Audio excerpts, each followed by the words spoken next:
Hi friends, welcome back to our channel the gainers. दोस्तों, आज जिस टॉपिक पे हम बात करने जा रहे हैं वो है बैंक का रेपो रेट और रिवर्स रेपो रेट, और इसका हमारे म्यूचुअल फंड्स में इन्वेस्टमेंट करना या ना करना कैसे इससे फ़र्क पड़ता है, उस चीज़ पे आज हम बात करेंगे।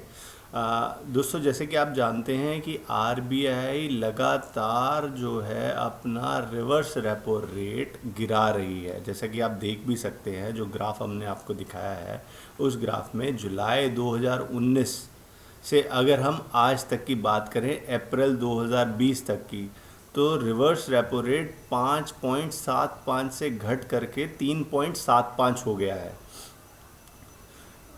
अब इसका इफ़ेक्ट हमारे ऊपर कैसे पड़ रहा है, हमारे म्यूचुअल फंड इंडस्ट्री में कैसे पड़ रहा है, इसी सारी चीज़ के बारे में आज हम बात करेंगे। तो चलिए दोस्तों, बढ़ते हैं हम अपने आज के टॉपिक की तरफ, bank parking with RBI via reserve repo rate. दोस्तों, अगर आपको हमारा ये वीडियो पसंद आए तो प्लीज़ हमारे चैनल को लाइक और सब्सक्राइब ज़रूर करें और बेल आइकन को दबाएं ताकि आपको हमारे लेटेस्ट वीडियो जब भी आएँ तब पता लग पाए।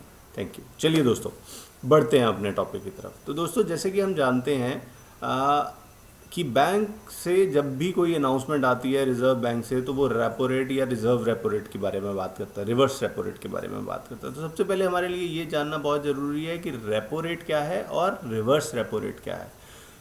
चलिए दोस्तों, सबसे पहले बात करते हैं रेपो रेट की। जब हम रेपो रेट की बात करते हैं तो रेपो रेट का मतलब होता है जिस रेट पे आरबीआई बैंक्स को पैसा लेंड करता है सो दैट वो मार्केट में पैसा दे सकें, ये है रेपो रेट। मतलब कि आरबीआई यानी कि गवर्नमेंट ने जिस रेट पे पैसा मार्केट में दिया, मान लीजिए वो रेपो रेट जो है वो 5% का था, तो बैंक उसके ऊपर अपना मार्जिन रख के 2% या 3% रख करके वो पैसा आगे लोन्स में देता है।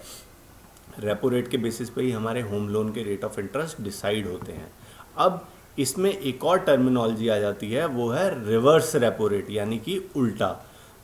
इसका ये मतलब है कि बैंक्स किस रेट पे पैसा वापस आरबीआई को दे सकते हैं। अगर कोई सिचुएशन ऐसी आ जाए जिसमें बैंक मार्केट में लेंड ना करना चाहे या बैंक को एप्रोप्रिएट लेंडर ना मिले मार्केट में, तो बैंक एक पर्टिकुलर रेट पे वो पैसा वापस आरबीआई के पास रख सकता है। अब दोस्तों, ये दोनों चीज़ें बहुत ही अलग अलग हैं और आरबीआई इसको मार्केट में लिक्विडिटी को मेंटेन रखने के लिए बहुत इफ़ेक्टिव टूल की तरह यूटिलाइज करती है।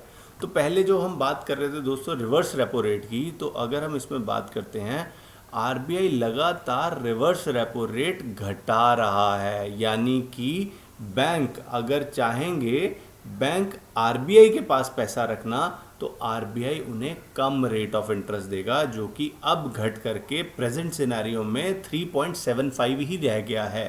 तो यानी कि बैंक को मजबूरन ये पैसा मार्केट में लेंड करना पड़ेगा। लेकिन दोस्तों, असलियत ये है, सच्चाई ये है कि आज के सिनेरियो में जिसमें कि टोटल लॉकडाउन चल रहा है और मार्केट का सिचुएशन अभी क्लियर नहीं हो रहा है, बैंकों ने अपना स्टैंड इससे उल्टा लिया है।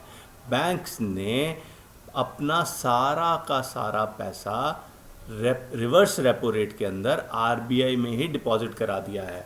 दोस्तों, जैसे कि हम जानते हैं, हमने लास्ट वीडियो में बात की थी कि आरबीआई ने कुछ 2 लाख करोड़ रुपया मार्केट में रिलीज़ किया है 4.40 के रेट ऑफ इंटरेस्ट से, to fund the same to NBFCs जिनको मॉनिटोरियम पीरियड मिला हुआ है, जिनके कस्टमर को आरबीआई ने ऑलरेडी मॉनिटरिंग पीरियड दिया हुआ है, जिसके कारण उनकी 3 महीने की ईएमआई वो स्किप कर सकते हैं। लेकिन इसके उल्टा बैंक्स ने ये डिसाइड किया कि बावजूद घटे हुए रिवर्स रेपो रेट पे बैंक्स ने रिसेंटली ही 7 लाख करोड़ रुपया आरबीआई के पास डिपॉजिट करा दिया है। और यही नहीं, 31 मार्च को जब रिवर्स रेपो रेट 3.75 पे आ गया, तो बैंकों ने फिर डिसाइड किया और उन्होंने 7.3 लाख करोड़ पैसा फिर दोबारा आरबीआई के पास डिपॉजिट करा दिया है। तो दोस्तों, जब हम इस पैसे का सम टोटल करते हैं तो ये 14 लाख करोड़ है। दोस्तों यहाँ पे हमारा ये चीज़ सामने आती है कि बैंक्स इस मार्केट को अप्रोप्रिएट नहीं मान रहे हैं पैसा मार्केट में लेंड करने के लिए, और जिस जिस थॉट से, जो थॉट था इस चीज़ के पीछे कि आरबीआई ने मार्केट में पैसा रिलीज़ किया था, वो सारा थॉट फेल होता हुआ नज़र आ रहा है।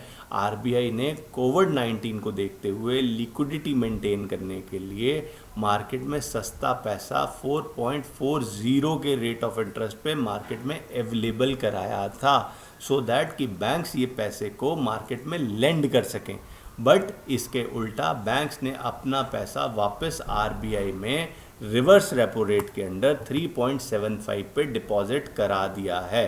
तो दोस्तों इस पे जो हमारा मेन क्वेश्चन आता है वो आता है कि अगर बैंक्स ये पैसा वापस डिपॉजिट करा सकते हैं और आरबीआई के पास रिवर्स रेपो रेट की पॉलिसी है, तो पहली बात, अगर आरबीआई चाहती थी मार्केट में लिक्विडिटी मेंटेन करना, तो आरबीआई ने पार्किंग लिमिट क्यों नहीं लगाई कि हम कितना पैसा एज ए बैंक, हम कितना पैसा वापस आरबीआई को डिपॉजिट करा सकते हैं। यानी कि बैंकों ने लो रेट को भी चूज़ किया, 3.75% तक के लो रेट को चूज़ करते हुए इतना ह्यूज चंक आरबीआई के पास डिपॉजिट कराया। दोस्तों पिछले कुछ हफ्ते तक हर फ्राइडे आरबीआई इस चीज़ की बिडिंग लगाती है कि रिवर्स रेपो रेट के अंडर कितना पैसा बैंक आरबीआई के पास डिपॉजिट करा सकते हैं। तो इस चीज़ पे रोक क्यों नहीं लगाई गई? अगर इस चीज़ पे रोक नहीं लगाई जाएगी तो मार्केट में लिक्विडिटी क्रंच आएगा, जिसकी वजह से हमारे म्यूचुअल फंड्स पे बहुत ही बड़ा इम्पैक्ट आ सकता है। दोस्तों दूसरी चीज़, ये बहुत ही अनरियलिस्टिक सी अप्रोच लगती है। जब हम दूसरे एंगल से इसको देखते हैं तो ये बहुत ही अनरियलिस्टिक सी अप्रोच लगती है। एक तरफ आरबीआई चाहता है कि वो अपने ऊपर कोई भी रिस्क ना ले और वो ये पैसा बैंकों को दे और बैंक्स ये पैसा आगे एनबीएफसीज को दें, सो दैट उनका जो लिक्विडिटी क्रंच अभी क्रिएट हुआ है कोविड-19 की वजह से वो स्टॉप हो सके। लेकिन दूसरी तरफ आरबीआई रिजर्व रेपो रेट के थ्रू ये पैसा वापस अपने पास ले रहा है और बैंकों को इस चीज़ की पूरी छूट है कि वो कितना भी पैसा रिवर्स रेपो रेट के अंदर ये पैसा डिपॉजिट करा सकते हैं। ऑल्दो आरबीआई ने सीआरआर यानी कि कैश रिजर्व रेशो को भी कुछ कम किया है, बट अगेन हमारा क्वेश्चन यही है कि अगर ये लिक्विडिटी मार्केट में क्रिएट करना चाहते हैं तो इस टाइम पे रिवर्स रेपो रेट को अभी थोड़े टाइम के लिए फ्रीज क्यों नहीं किया गया?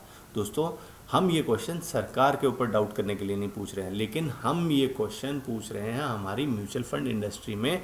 जब हम कुछ भी इन्वेस्टमेंट करना चाहेंगे तो वो इन्वेस्टमेंट हम कहाँ करें, कैसे करें, उन सारे क्वेश्चंस को हेल्प करने के लिए ये हमें एक टूल है। इस चीज़ को अंडरस्टैंड करना बहुत ज़रूरी है कि मार्केट में लेंडिंग अवेलेबल नहीं है, इजीली अवेलेबल नहीं हो रही है, जिसके कारण आप किसी भी डेट प्रोडक्ट में पैसा लगाते हैं तो उसकी मेच्योरिटी पे भी क्वेश्चन आ सकता है। सेम टाइम अगर कंपनीज को अपनी डेली वर्किंग करने के लिए पैसा नहीं मिलता है तो सेम चीज़ हमें अपने स्टॉक्स में भी देखने को मिल सकती है, जिसकी वजह से हमारे इक्विटी के फंड्स में भी फ़र्क आ सकता है।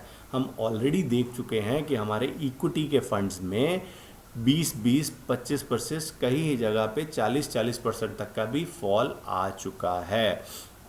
यहीं पे दोस्तों हमारा तीसरा सवाल ये है कि अगर यूएस इकोनॉमी में US government directly commercial paper buy कर रही है मार्केट से, सो दैट मार्केट में लिक्विडिटी मेंटेन रह सके और उसकी मार्केट ईजिली चल सके, तो आरबीआई ये स्टेप क्यों नहीं ले रही हमारे म्यूचुअल फंड इंडस्ट्री के लिए? बिकॉज इस टाइम पे म्यूचुअल फंड इंडस्ट्री में बहुत ही बड़ा प्रेशर क्रिएट हो गया है कि मार्केट में लिक्विडिटी कैसे क्रिएट करें, बिकॉज बायर्स लगातार रिडम्पशंस ले रहे हैं।